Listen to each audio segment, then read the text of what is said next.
On l'appelle le 8e continent ou la soupe de plastique. Situé dans le nord-est de l'océan Pacifique et découvert en 1997, il s'étend sur une surface d'environ 3,4 millions de kilomètres carrés, soit près de 6 fois la superficie de la France. Il est peuplé de déchets en tout genre produits par l'activité humaine et de microparticules de plastique.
A été multiplié par 100. S'il est dérivant, ce continent est emprisonné par les courants. En effet, ces résidus flottants à la surface s'agglutinent dans le gir subtropical du Pacifique Nord, un immense vortex. Ils s'amalgament ainsi dans cette zone, point de rencontre de courants océaniques qui s'enroulent sous l'effet de la rotation de la Terre entre les côtes d'Hawaï et de l'Amérique du Nord.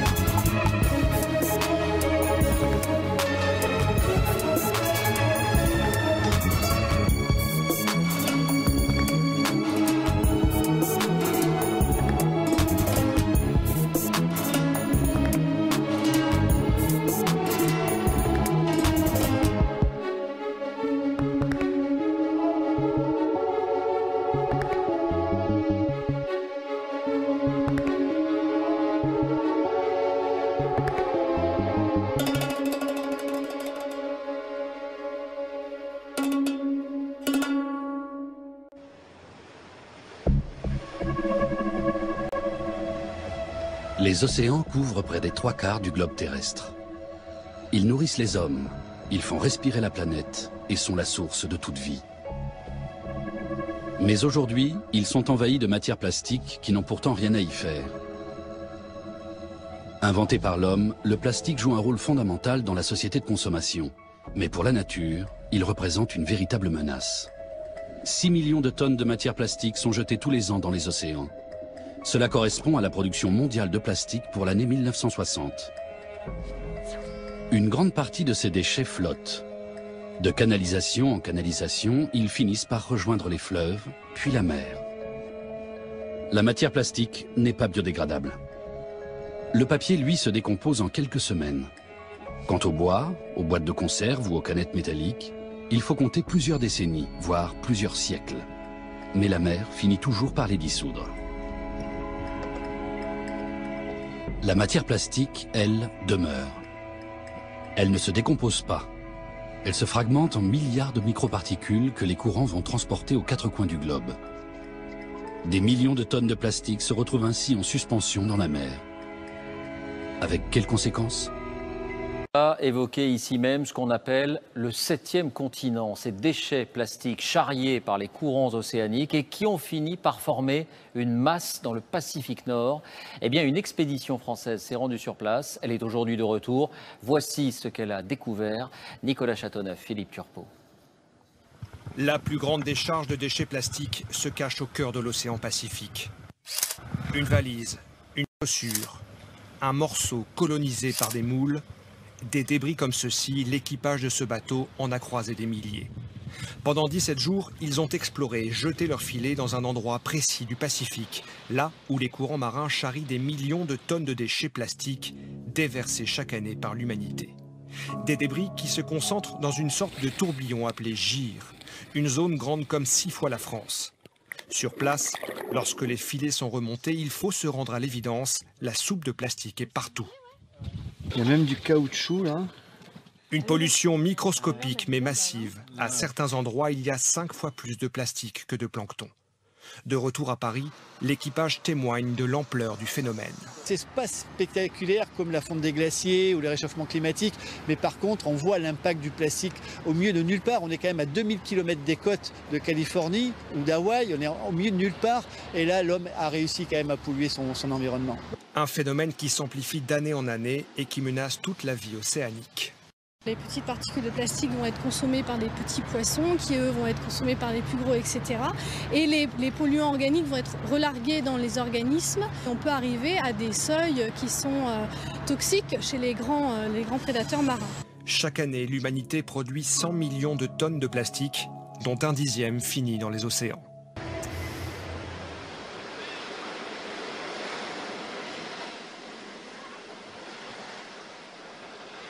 L'île d'Hawaï se situe au nord de l'équateur, en plein milieu de l'océan Pacifique. Pour les vacanciers, Big Island, comme on la surnomme, est un petit paradis. Mais les apparences sont trompeuses. Certains coins de l'île sont en fait très pollués. L'océanographe Nikolai Maximenko étudie cette pollution depuis des années.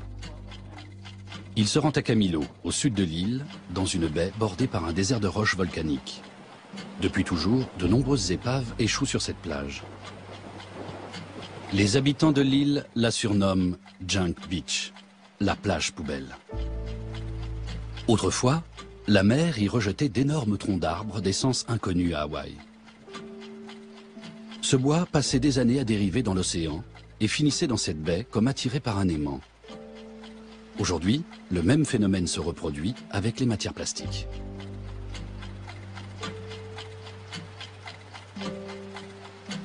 La plage de Camilo est devenue une véritable décharge. Ces cônes sont des pièges à anguilles. Ils viennent de la côte ouest des États-Unis et du Canada.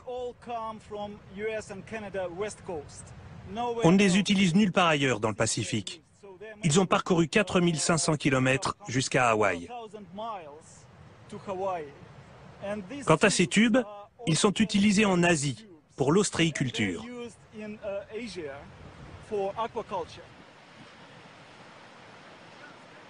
L'océan Pacifique recrache à Camilo tout ce que l'homme jette négligemment dans la mer sur les côtes asiatiques et américaines. Mais pourquoi tous ces déchets échouent-ils ici? D'après Nikolai Maximenko, la clé du mystère se trouverait dans le vaste système des courants océaniques.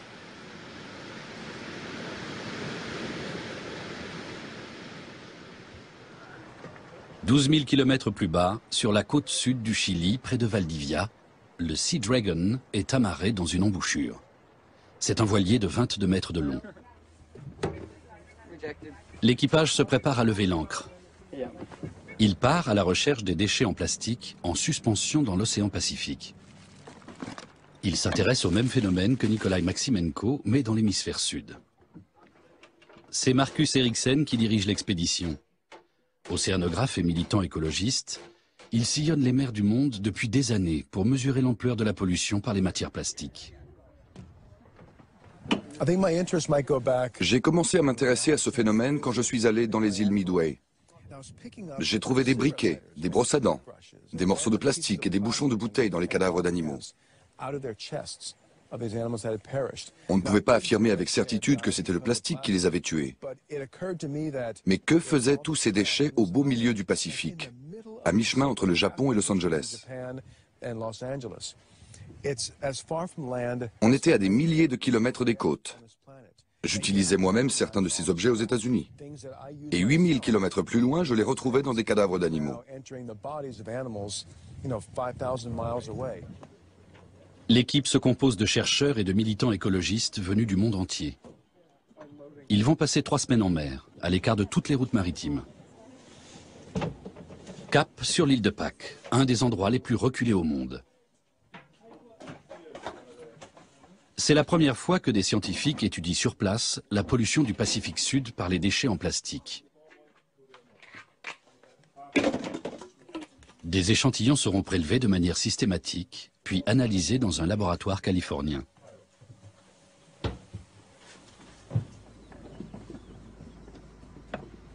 Marcus Eriksen soupçonne l'existence d'une accumulation de déchets en plastique dans un tourbillon océanique, autrement appelé gire océanique.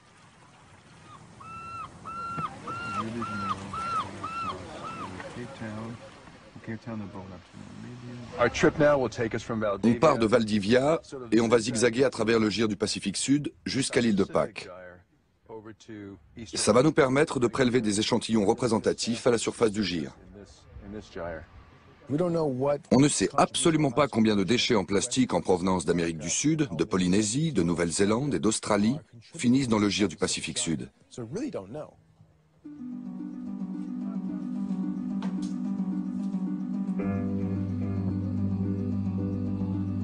Le Sea Dragon part pour l'inconnu. Il va parcourir 3000 milles marins jusqu'à l'île de Pâques.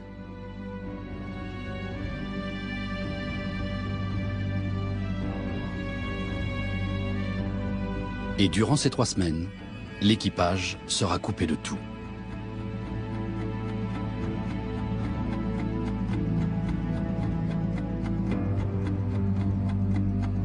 Mais au bout de ce long chemin, il espère malgré tout ne rien trouver.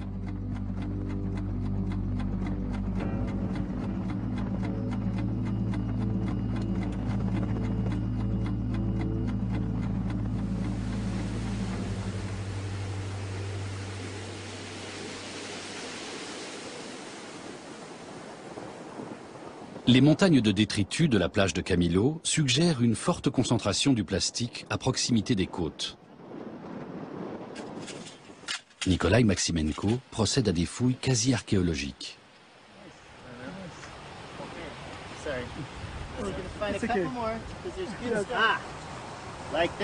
C'est quoi ça? Une pince? Oui, c'est une pince à cheveux. Tiens, un bouchon d'essence.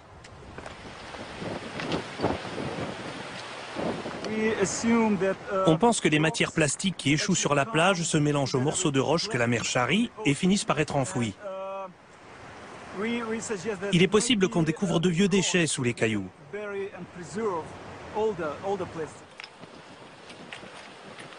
Cela fait des décennies que les déchets en plastique envahissent la plage. Mais quand et à quelle fréquence? C'est ce que Nikolai Maximenko tente de déterminer. D'après lui, la réponse se trouve dans le système complexe des courants océaniques.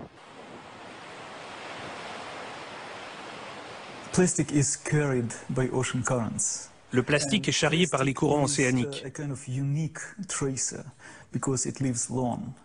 C'est un traceur exceptionnel parce qu'il résiste très longtemps. Tellement longtemps qu'on ne sait plus d'où il vient. Il suit les lignes de courant et atterrit toujours au même endroit, quelle que soit sa provenance. Le scientifique a analysé les signaux satellites émis par 15 000 bouées dérivant dans les océans. Le résultat est identique dans les 5 océans de la planète.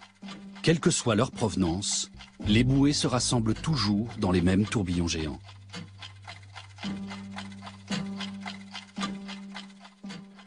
Tous les objets flottants dérivent vers les latitudes moyennes, et ce, dans n'importe quel océan. Ils se rassemblent ensuite dans des zones relativement restreintes qu'on appelle plaques de déchets.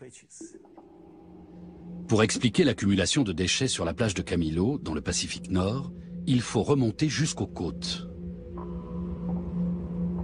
D'après les estimations, 20 000 tonnes de matières plastiques sont rejetées chaque jour dans l'océan.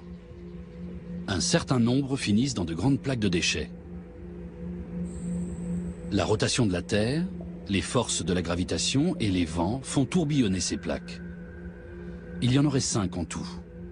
Mais seules celles de l'Atlantique Nord et du Pacifique Nord sont réellement connues. L'existence de 3 autres plaques situées au sud de l'équateur reste à prouver.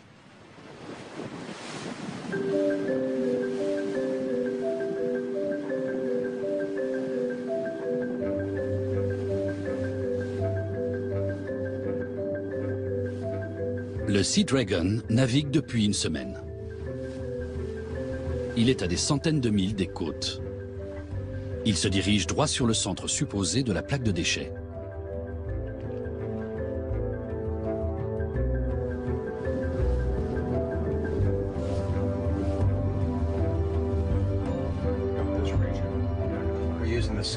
Nous utilisons le même modèle que Nikolai Maximenko, qui indique que la zone d'accumulation se trouve ici.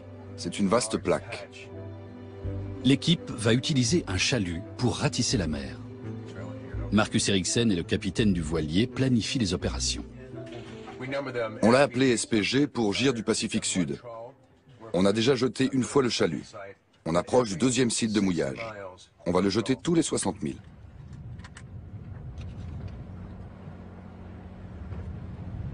Ce chalut évoque la forme de la raie manta, dont il porte le nom. C'est un filet de fine maille qui permet de ratisser la surface de l'eau sur 1 mètre de large.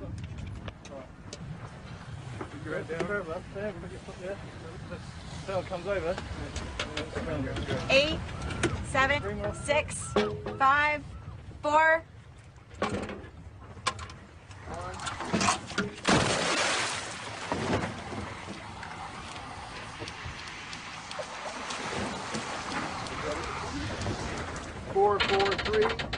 Le chalut reste 1 heure dans l'eau pour chaque prélèvement. 266.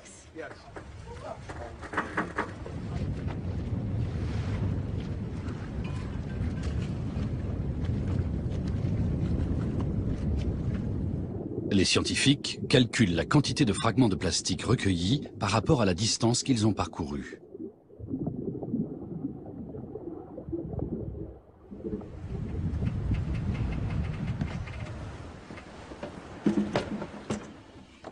Ils pourront ainsi estimer la quantité de plastique présente à la surface de l'eau.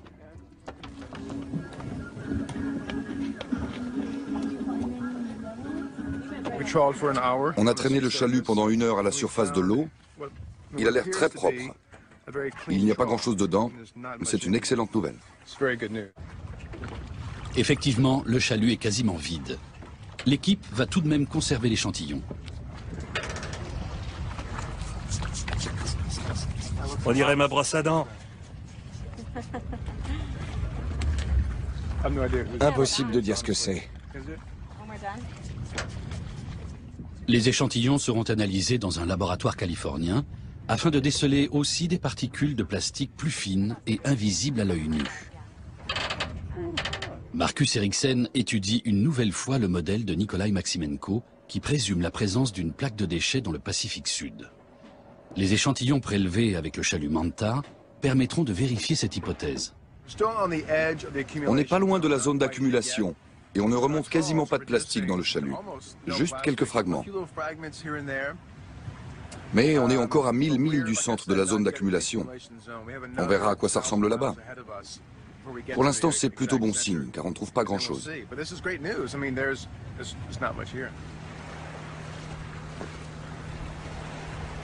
Les mers du Sud auraient-elles été épargnées par la pollution? Y a-t-il un espoir que les déchets n'aient pas envahi le sud de l'équateur?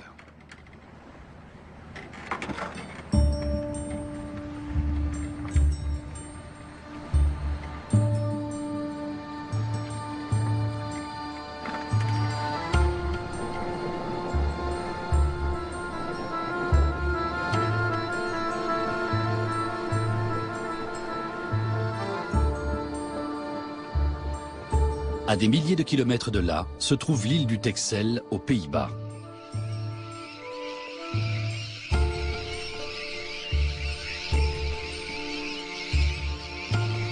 Jan van Franeker est un océanographe et ornithologue hollandais.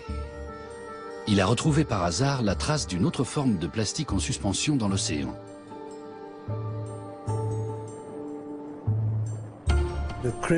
J'ai commencé à m'inquiéter quand je suis allé dans l'Antarctique. Bien que ce soit la région la plus propre du monde, 80% des oiseaux que j'ai examinés là-bas avaient du plastique dans l'estomac.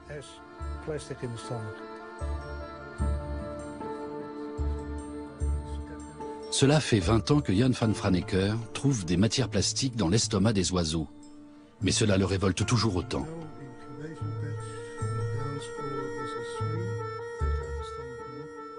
Ce fulmar boréal est mort asphyxié. Il a sans doute ingéré du plastique.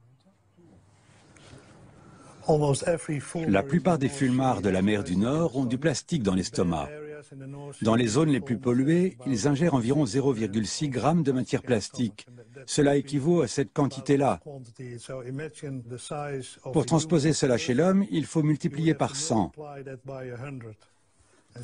C'est l'équivalent d'une grande boîte comme ça, remplie de matière plastique.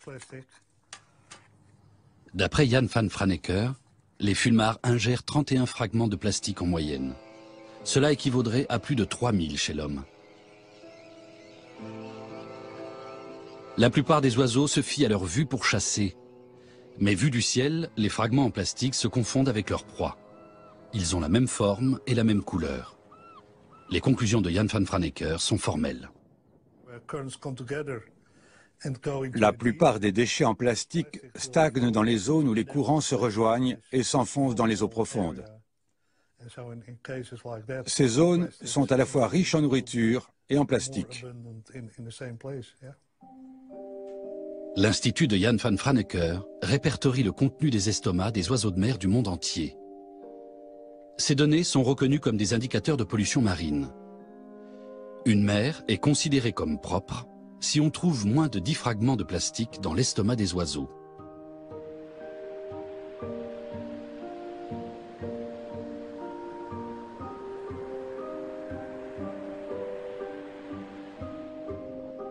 Que cela signifie-t-il pour la faune de Camilo?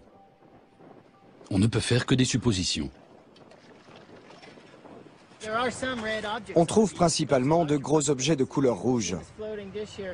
Mais dans mon seau, il y a surtout des fragments blancs, bleus et verts qui sont les couleurs de l'océan. Ce sont ceux que les poissons et les oiseaux n'ont pas ingérés. On voit moins de rouge et de violet. Ceux-là ont peut-être été ingérés parce qu'ils sont plus visibles.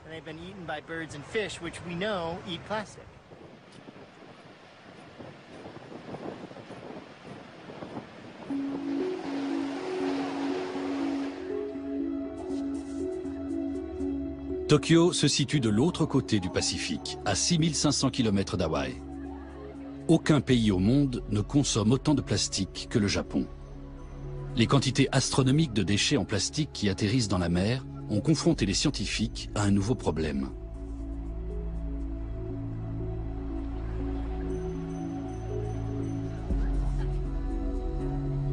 Katsuhiko Saïdo est chimiste. Il connaît bien les matières plastiques. Il cherchait un moyen de transformer ces déchets en énergie quand un journaliste lui a demandé si le plastique était réellement non toxique. Cette question a piqué sa curiosité et ses travaux ont alors pris une nouvelle direction. Je suis allé sur plusieurs plages et j'ai été choqué de voir qu'elles étaient couvertes de déchets en plastique.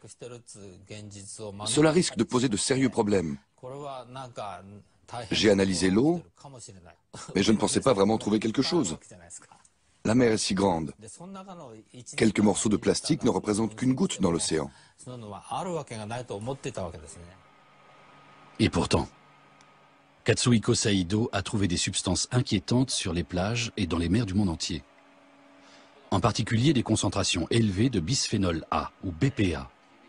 Cette hormone synthétique est utilisée pour la fabrication de nombreuses matières plastiques. Depuis plusieurs années, on soupçonne qu'elle a un effet néfaste sur la santé humaine. Katsuhiko Saïdo s'interroge. Comment de telles quantités de BPA atterrissent-elles dans l'environnement?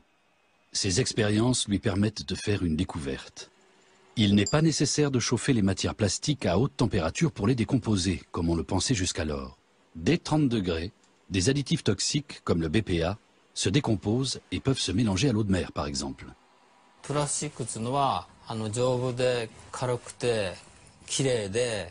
Même les scientifiques pensaient que les matières plastiques étaient propres, légères, solides, incassables, voire indestructibles.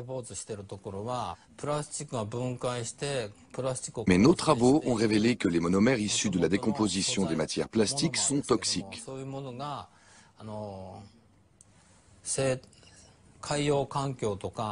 Ils sont rejetés dans la mer et peuvent contaminer des organismes.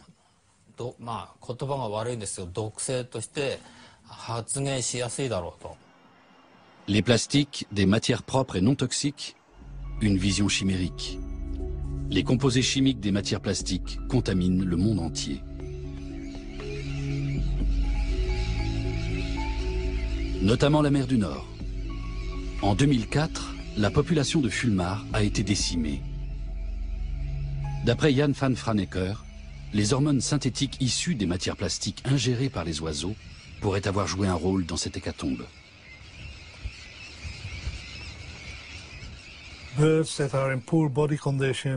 Normalement, les oiseaux qui sont en mauvaise condition physique ne couvent pas. Ils ne pondent pas d'œufs. Cette année-là, il y avait beaucoup d'oiseaux en très mauvaise condition physique. Ils ont quand même pondu des œufs, mais ils n'ont pas survécu.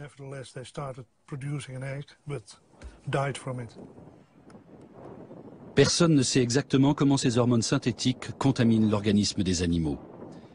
Aujourd'hui, le BPA est interdit en Europe dans la fabrication des biberons. C'est un début, mais cela ne change pas grand-chose. Des millions de tonnes de cet additif toxique ont déjà été rejetés dans les océans de la planète.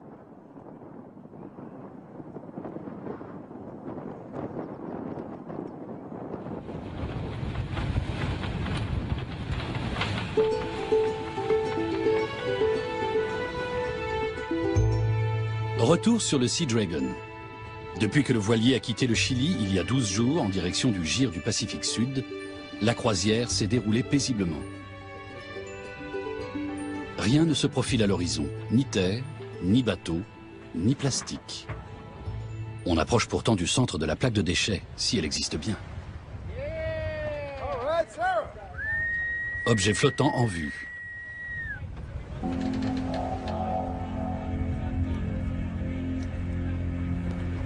Il s'agit d'un seau en plastique. L'équipe est partagée entre l'excitation d'avoir enfin trouvé quelque chose et l'appréhension. La mer va-t-elle lui réserver d'autres mauvaises surprises? De gros objets en plastique flottent aux alentours. Récipients, bouées et filets en matière plastique ont dû parcourir des milliers de kilomètres jusqu'ici.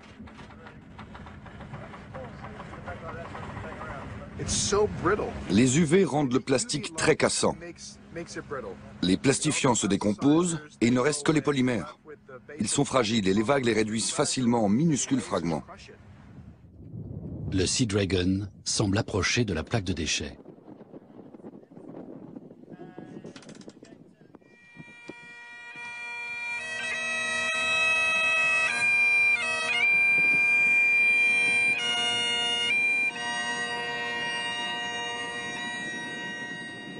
Quel est l'impact de ces tonnes de matière plastique en suspension dans les mers lointaines?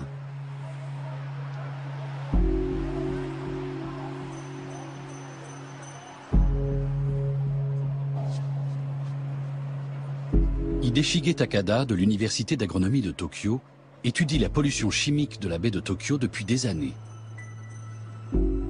Il trouve souvent de petites billes en plastique.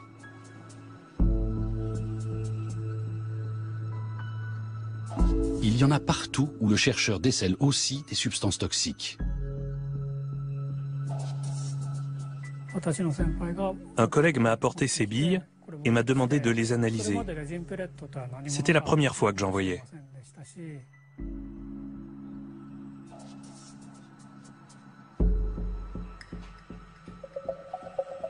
De nombreux objets en plastique sont fabriqués à partir de ces billes. Elles sont produites en grande quantité. Régulièrement, nombre d'entre elles s'égarent et finissent dans les fleuves et les mers.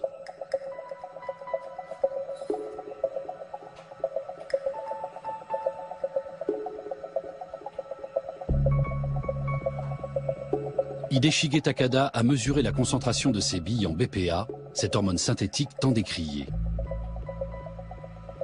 Il a également recherché d'éventuelles traces de produits toxiques, comme le DDT, un insecticide, ou les PCB, autrefois utilisés dans l'industrie.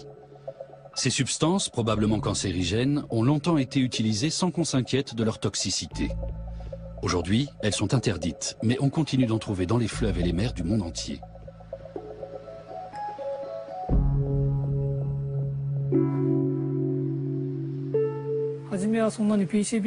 Au début, on ne pensait pas trouver de fortes concentrations de PCB.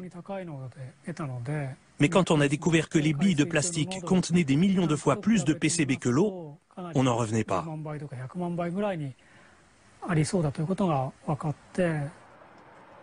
Comment expliquer cette concentration de substances toxiques dans les billes? Sachant que les PCB et les autres toxiques ne se dissolvent pas dans l'eau, Hideshige Takada émet une hypothèse. Et si les plastiques les attiraient comme des aimants? Pour vérifier son hypothèse, il plonge des billes de plastique non contaminées dans la baie de Tokyo et mesure leur concentration en PCB à intervalles réguliers. En quelques jours seulement, la concentration en PCB atteint un niveau très élevé, égal à 1 million de fois la concentration de l'eau en PCB.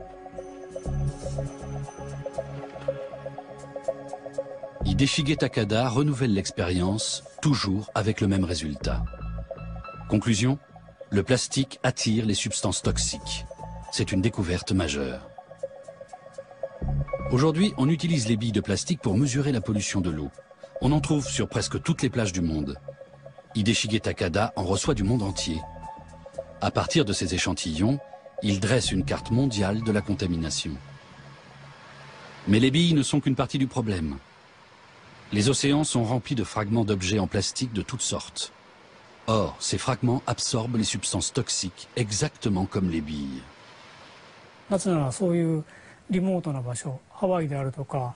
Dans des endroits reculés comme Hawaï, Sainte-Hélène ou les Canaries, la contamination locale au PCB et autres substances toxiques est faible.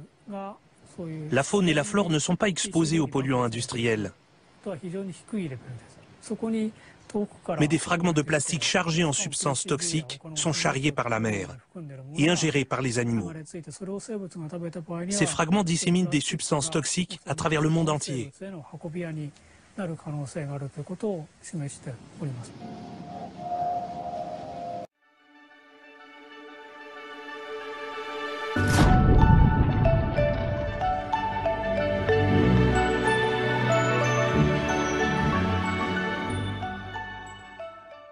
Ces substances toxiques sont produites par notre société. Mais personne ne connaît leurs effets sur les organismes vivants.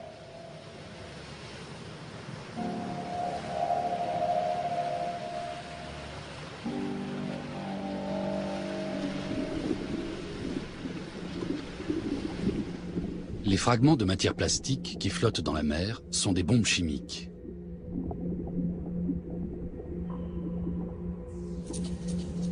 Les animaux les confondent avec de la nourriture et les ingèrent, absorbant ainsi toutes les substances toxiques qu'ils contiennent. Les petits poissons sont mangés par les plus gros, et c'est ainsi toute la chaîne alimentaire qui est contaminée. Plus un organisme est grand, plus il ingère de substances toxiques en un seul repas. C'est ce qu'on appelle la bioaccumulation. L'homme est au bout de la chaîne alimentaire puisqu'il mange du poisson. Ainsi, la boucle est bouclée. Les substances toxiques que nous produisons et rejetons dans l'environnement finissent dans notre organisme et nous menacent directement.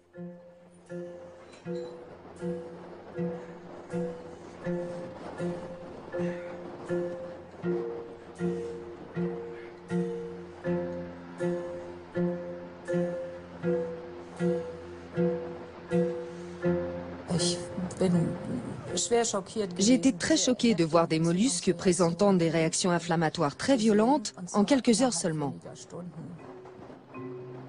Jusqu'à présent, les optimistes pensaient qu'une fois ingéré, le plastique transitait dans l'organisme et était rejeté sans faire de dégâts. Mais Angela Köhler, de l'Institut Alfred Wegener en Allemagne, est loin d'être de cet avis. Elle s'intéresse aux moules qui sont consommés par l'homme. Pour son expérience, elle crée des conditions extrêmes en déversant des microparticules de matière plastique dans un aquarium. Lorsque les mollusques les ont ingérés, Angela Köhler observe au microscope le chemin que ces particules empruntent dans leur organisme, grâce à un appareil capable de les illuminer. Elle obtient ainsi la preuve que toutes les particules ne sont pas expulsées. Certaines pénètrent même dans les tissus des mollusques.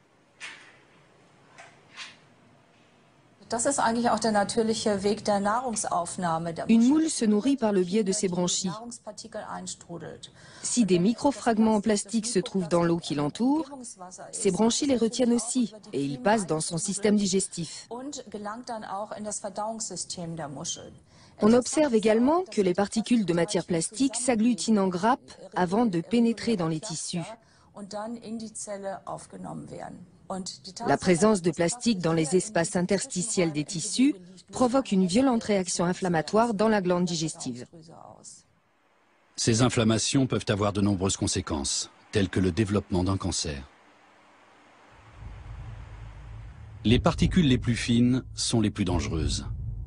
Certaines sont des fragments d'objets en plastique broyés. Mais Angela Köhler s'intéresse à un autre type de microplastique.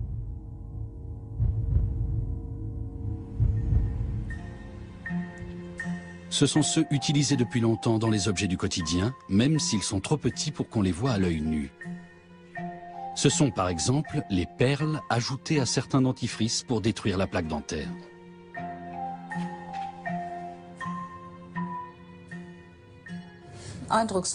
C'est impressionnant. J'ai mis une fine couche de dentifrice et on voit de toutes petites particules. C'est terrible. Je ne voudrais pas avoir ça dans la bouche et encore moins l'avaler. Et pourtant, on avale souvent du dentifrice quand on se lave les dents.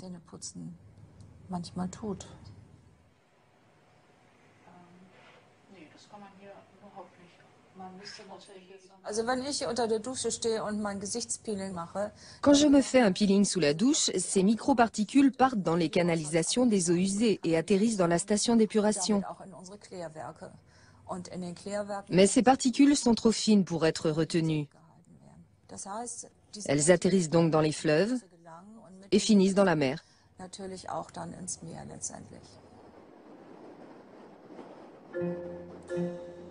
Les microplastiques utilisés dans les biens de consommation courante ne sont pas les seuls à poser problème. Il y a aussi ceux issus de la fragmentation des objets en plastique, qui est assez rapide en mer sous l'action des vagues, du soleil et du sel. À la fin, il ne reste que des particules invisibles à l'œil nu. Lorsque ces particules font la taille d'une cellule, elles deviennent extrêmement dangereuses, y compris pour l'homme. Nous absorbons de petites doses de microplastiques tous les jours. Et tous les jours, nous en rejetons dans l'environnement.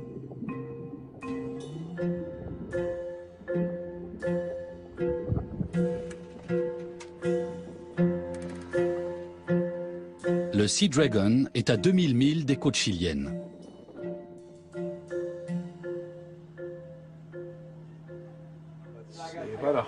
On est à 110 000 du centre du Gyre du Pacifique Sud. L'équipe jette aussi le chalut de nuit.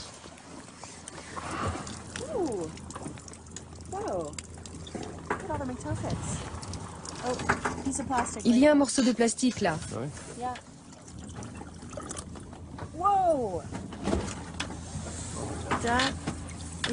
C'est un emballage en plastique. On approche du centre de la plaque.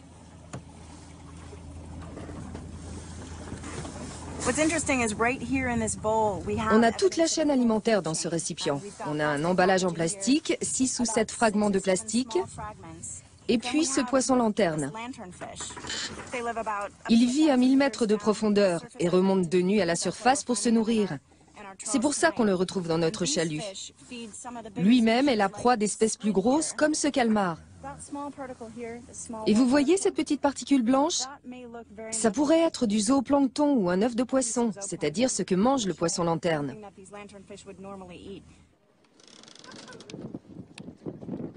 On trouve donc des particules de matière plastique en haute mer alors qu'elles n'ont rien à y faire.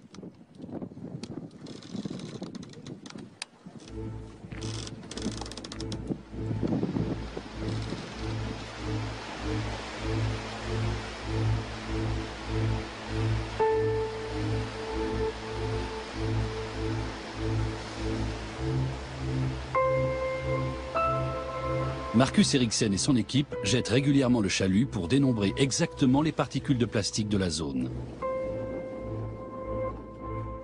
Le chalut contient maintenant plus de plastique que de plancton, jusqu'à 6 fois plus dans certaines zones. Même si ça ne se voit pas à l'œil nu, les craintes de l'équipe semblent se confirmer.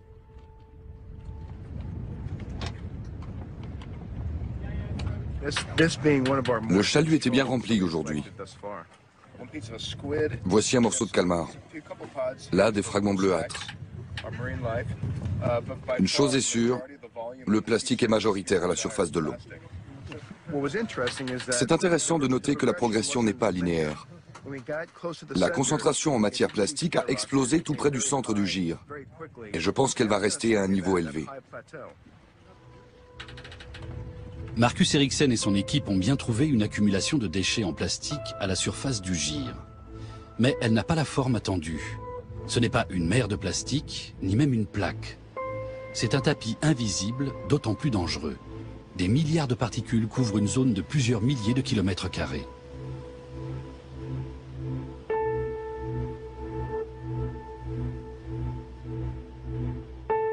Ces déchets ont dû dériver des années dans l'océan pour se fragmenter en aussi petits morceaux.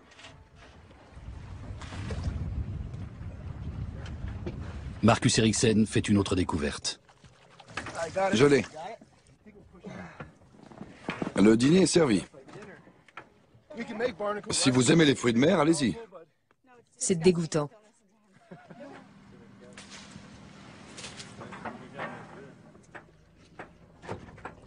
On dirait qu'il y a du plastique à l'intérieur de la corde. Cette bouée et sa corde en plastique sont couvertes de ces étranges crustacés et d'autres organismes originaires d'une lointaine région du monde. Il y a 50 ans, on n'aurait trouvé ici que du bois, des noix de coco et éventuellement des pierres ponces. Mais une bestiole comme ça n'aurait jamais survécu à une migration transocéanique.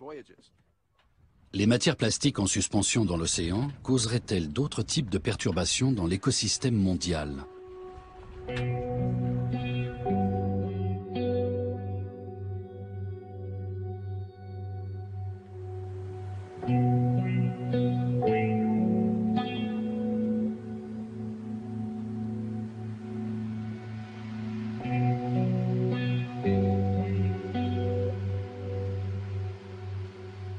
À Caldeira, on pratique l'aquaculture des algues.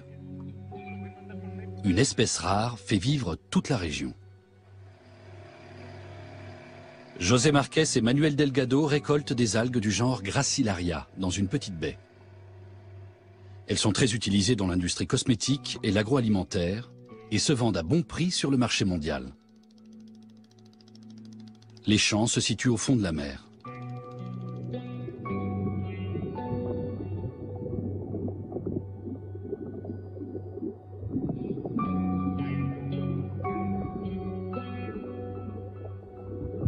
Mais il y a quelques années, une nouvelle espèce d'algue appartenant au genre Codium est apparue brusquement et a envahi la baie.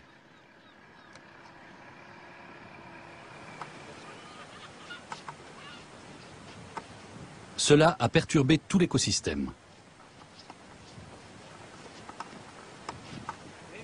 L'algue invasive est originaire du Japon.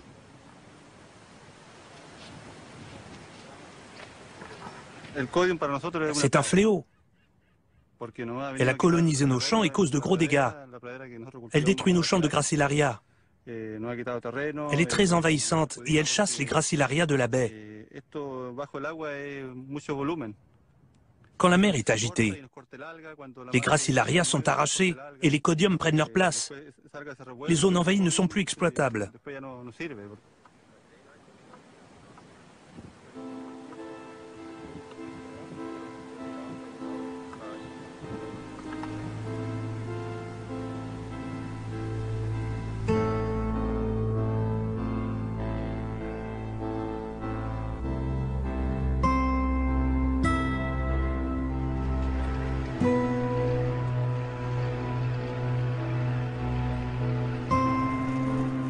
Martin Thiel est un biologiste marin allemand en poste à l'université de Coquimbo. Il sillonne régulièrement les côtes du Chili. Un peu par hasard, il a découvert un lien entre les déchets en plastique polluant la mer et l'invasion de Codium à Caldeira.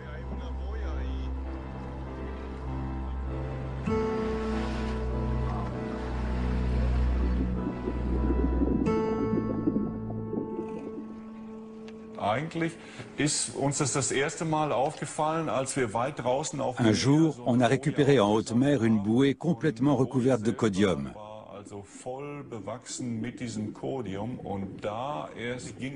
C'est comme ça qu'on s'est aperçu que ces bouées pouvaient peut-être disséminer des algues.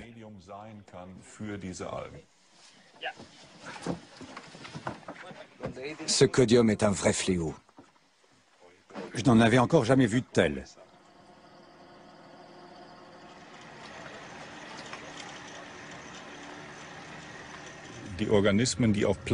Les organismes qui colonisent les déchets en plastique peuvent se propager très loin. Le plastique est un véhicule beaucoup plus résistant que les algues ou le bois, qui se décomposent et coulent beaucoup plus rapidement.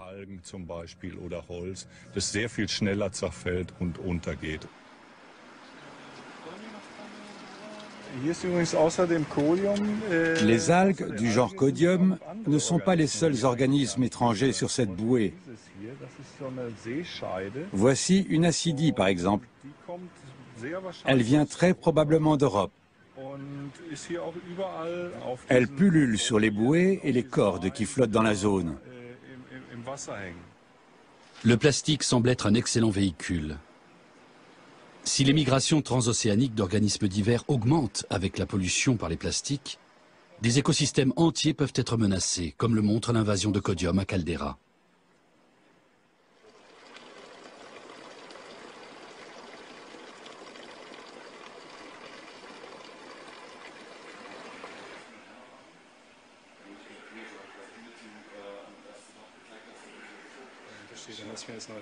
La majorité des organismes qui voyagent sur les bouées et les autres supports ne sont pas visibles à l'œil nu.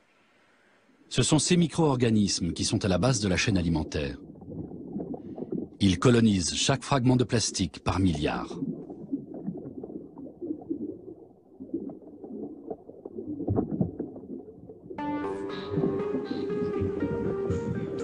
Un chercheur de Sheffield, au Royaume-Uni, étudie ces microbes. 1 gramme d'eau de mer ou de sédiments contient des milliers de micro-organismes très différents. Mais 2 espèces sont majoritaires sur les fragments en plastique.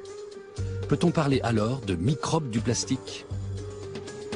Jesse Harrison a prélevé des échantillons de sable sur plusieurs plages anglaises. Pour reproduire ce qui est devenu la norme au Royaume-Uni, il a mélangé le sable avec du plastique. Des millions de microbes ont ainsi été mis en présence de polyéthylène, la matière plastique la plus répandue au monde.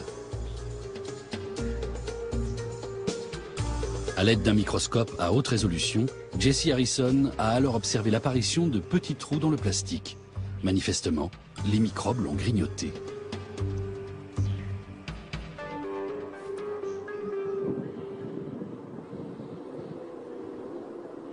I think the hope is definitely there. Nous espérons pouvoir trouver des microbes capables de dégrader soit les polluants associés aux matières plastiques, soit les matières plastiques elles-mêmes. Mais quel est ce nouveau type de microbe?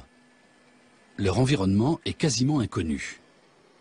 Quelle est leur fonction dans l'écosystème océanique? Et comment expliquer qu'ils attaquent les matières plastiques? Pour tenter d'en savoir plus, Jesse Harrison a analysé leur ADN. Tous les micro-organismes ont besoin de carbone pour croître. C'est vital. Les matières plastiques en contiennent. Donc il est possible qu'ils trouvent une source de nourriture à la surface des matières plastiques, ou à l'intérieur. Le plastique pourrait donc servir de garde-manger aux microbes. Est-ce une bonne ou une mauvaise nouvelle? C'est encore impossible à dire. Jesse Harrison a peut-être découvert un micro-organisme capable de dégrader le plastique. Mais il est aussi possible que les matières plastiques, avec tous leurs polluants, soient devenues la nouvelle base de la chaîne alimentaire. Les micro-organismes qui peuplent les océans ne chôment pas. Chacun effectue une tâche et certains attaquent le plastique selon un mécanisme que l'on connaît encore mal. Mais eux-mêmes savent-ils vraiment ce qu'ils font? Sont-ils réellement capables de dégrader une matière qui n'existe pas dans la nature? Si oui, ces microbes représentent une vraie source d'espoir. Mais si ce n'est pas le cas, la planète est à coup sûr en danger.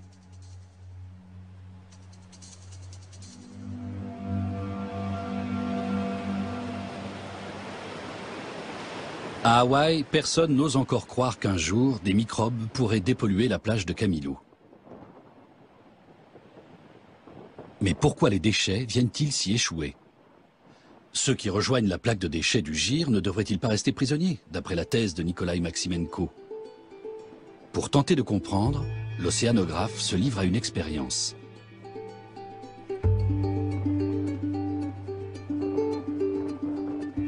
Il utilise des appareils de mesure des courants et des bouteilles en plastique qu'il transforme en bouées lumineuses. Elles simuleront les déchets en plastique flottant dans la mer.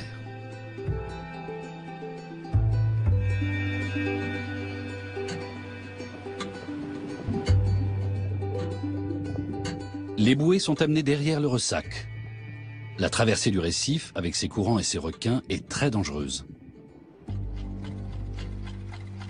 Mais Nikolai Maximenko veut visualiser les courants qui ramènent les matières plastiques vers la côte. D'après lui, Kamilo agit comme un filet qui piège les déchets flottants dans l'océan.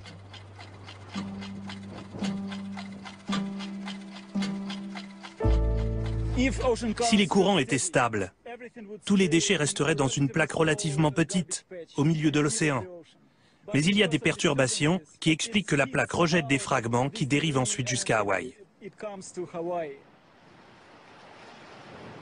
On estime que la plaque de déchets du Pacifique Nord contient 100 millions de tonnes de matière plastique. Si Nikolai Maximenko dit vrai, tous ces déchets finiront un jour par échouer à Kamilo et dans les autres baies d'Hawaï.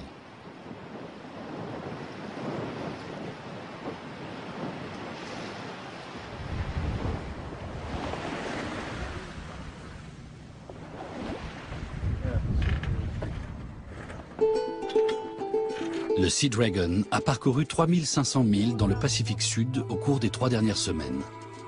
Il approche enfin de l'île de Pâques. L'expédition a établi qu'il y avait bien une accumulation de déchets dans le Gyre du Pacifique Sud. L'île de Pâques va-t-elle connaître le même sort qu'Hawaï?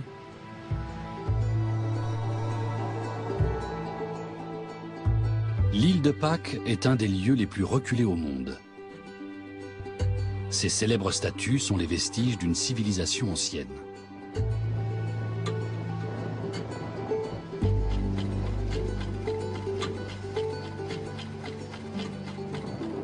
Les Rapa Nui ont pillé les ressources naturelles de leur île. Il n'y a presque plus d'arbres. Les déchets en plastique de notre civilisation pourraient bien achever de détruire le peu de nature qui subsiste.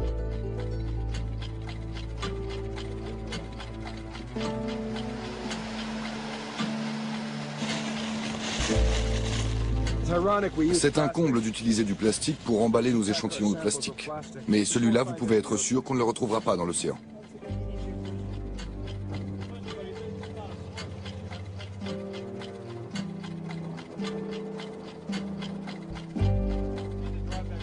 Avant de rentrer aux États-Unis pour analyser les échantillons prélevés, Marcus Eriksen et Anna Cummins veulent inspecter les plages de l'île de Pâques.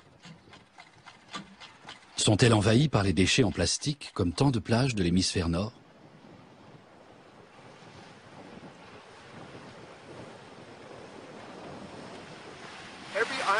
Chaque île du monde se transforme en véritable décharge. Un pick-up et une Chevrolet. Et voilà une roue. On trouve la même accumulation de déchets en plastique sur l'île de Pâques que sur celle d'Hawaï. Les rares plages de sable sont couvertes de fragments de matière plastique colorée. On voit bien que le Gyre du Pacifique Sud n'est pas loin. Ça me révolte à chaque fois, mais en même temps, je m'y suis habituée. C'est triste à dire, mais maintenant, ça ne me surprend plus. Il est impossible de dire d'où viennent ces fragments. Quels dégâts vont-ils causer à long terme avec leurs polluants? On ne le sait pas davantage. Ces îles sont au milieu des gyres océaniques et très éloignées des côtes. Ce sont elles qui reçoivent toute la pollution par les matières plastiques. Et on ne peut incriminer personne en particulier, ni une entreprise, ni un pays. C'est une tragédie. Une catastrophe planétaire dont personne ne veut assumer la responsabilité. Il est illusoire de croire qu'on pourrait repêcher les milliards de fragments en plastique qui polluent nos océans. La tâche serait titanesque. On ne peut que limiter l'utilisation des matières plastiques pour arrêter le flot de déchets polluants que nous rejetons dans les mers.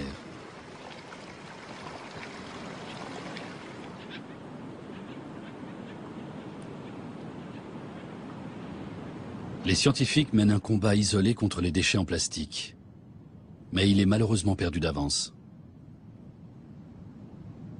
Les déchets de la société de consommation ont traversé les mers et polluent aujourd'hui les coins les plus reculés de la planète.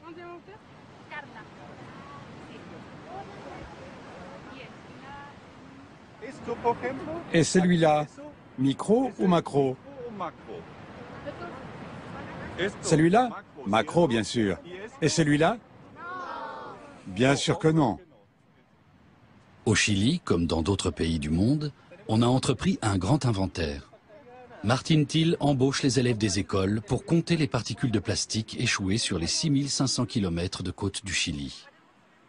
Personne ne connaît l'étendue réelle de la pollution des différentes régions du pays. Des milliers de bénévoles participent à l'opération. Les scientifiques espèrent que la publication des chiffres servira d'électrochoc. Car pour que le monde diminue sa consommation en plastique, encore faut-il qu'ils prennent conscience de l'étendue des dégâts. Il faut garder espoir et continuer à croire qu'on peut changer les choses. La moindre initiative compte. Chaque plage nettoyée est un progrès. Je n'utilise plus de sacs en plastique, que des sacs en tissu. C'est comme ça qu'on fait avancer les choses. Peut-on changer le monde? C'est très difficile de mesurer le poids de nos actes. Mais je compte bien faire un peu évoluer les choses au cours de ma vie. J'espère y arriver. Les études réalisées par Marcus Eriksen et d'autres chercheurs du monde entier pourraient influencer les dirigeants politiques et les entreprises. Reste à espérer que la sonnette d'alarme ne soit pas tirée trop tard.